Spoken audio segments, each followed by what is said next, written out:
All right, good morning, good evening.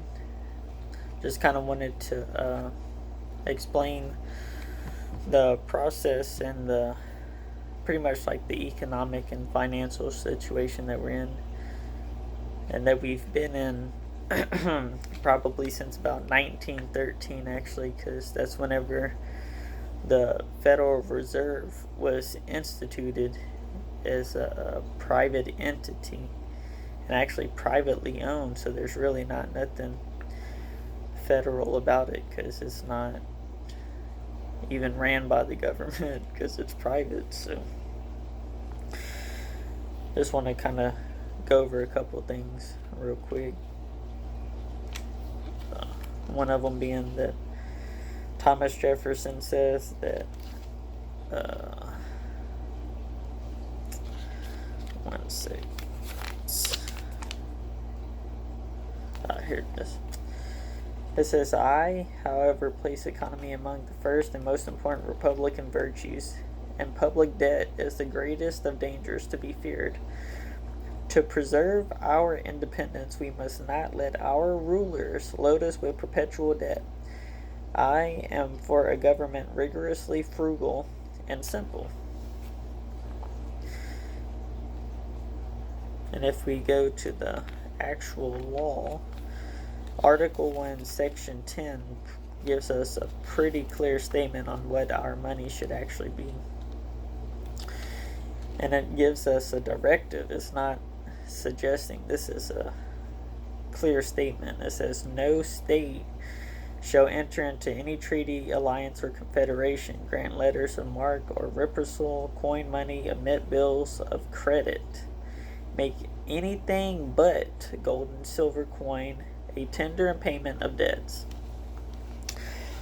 So, with that being said, if my opinion, of course, and the opinion of the Constitution of the United States, sorry, someone text me, but it says in the Constitution very clearly that there's not supposed to be any emission of bills of debt.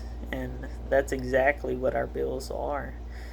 And that debt is the most, or not most, but the greatest enemy to the public, pretty much. Like, whenever someone's in debt, then the lender has power over the borrower, per se. So you pretty much become like a debt slave if you have an extraordinary amount of debt.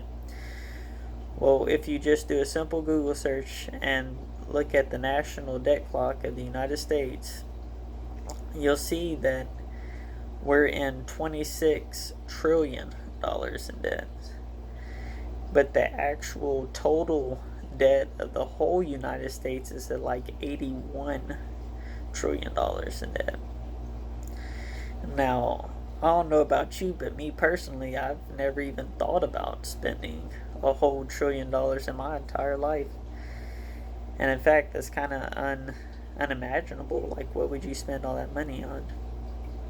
But that's the thing, is that our money is the debt, because the way that the process works is they print the money, they put inflation on the money, and then they deflate the value of our money while they're making us pay taxes on the money that they print for us.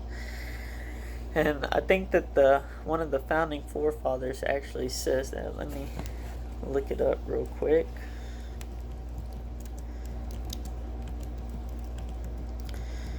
I'll show you guys. Here it is.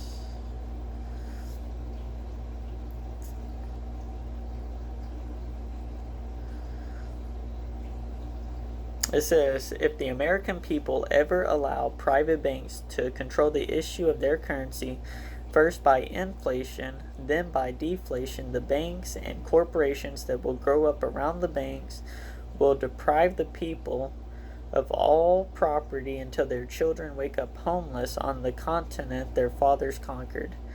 The issuing power, or, yeah, should be taken from the banks and restored to the people whom it properly belongs to. And let me look up who said that.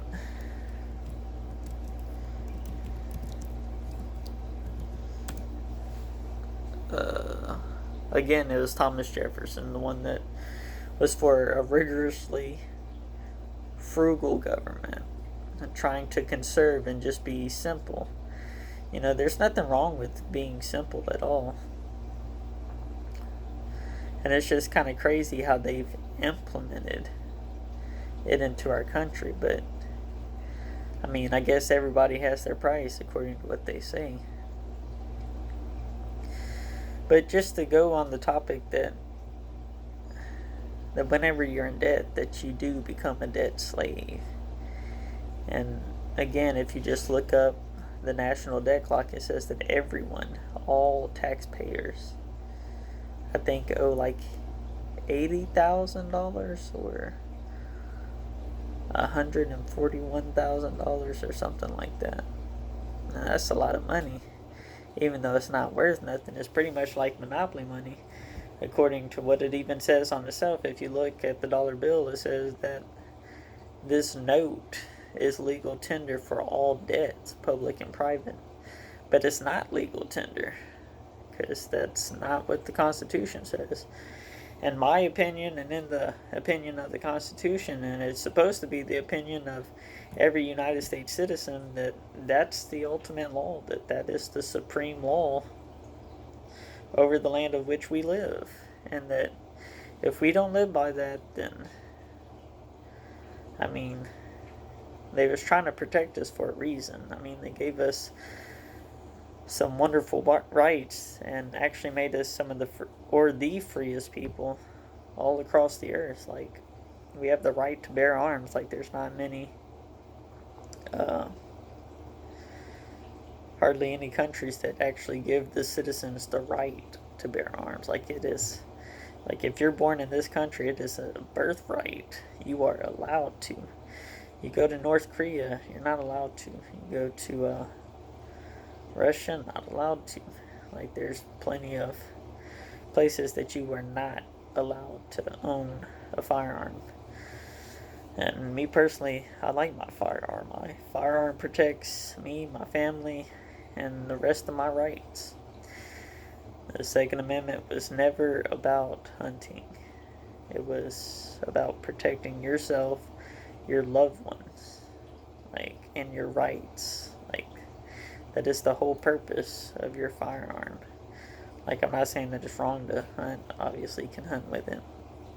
But going back on the original topic, that whenever you have a private entity controlling a nation's wealth, creating inflation and then deflating it, and it has absolute authority. That is like Walmart selling Walmart gas, or Walmart just selling whatever. That's Walmart's product. That is the absolute same thing that the Federal Reserve is doing.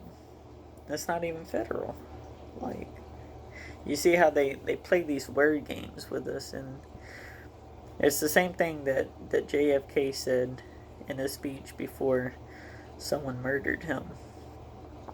He says that we are compromised as a nation to a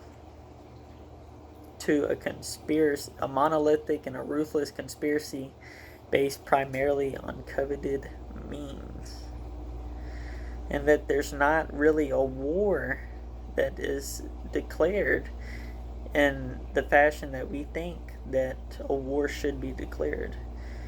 And I'm not really for sure that there is going to be a war declared of how a traditional war is declared. But that's another topic that I plan to go over. But I thank y'all for watching, for listening to me, and I hope that y'all enjoyed it. If y'all like the content that I'm producing, please like, share, comment, and subscribe. I'm fairly new, kind of nervous, trying to figured this whole YouTube thing out. And any tips or pointers that you can help me out with, I'll be happy to read as many of the comments as I possibly can. And I just hope that y'all have a great night or day wherever you are at. And shalom.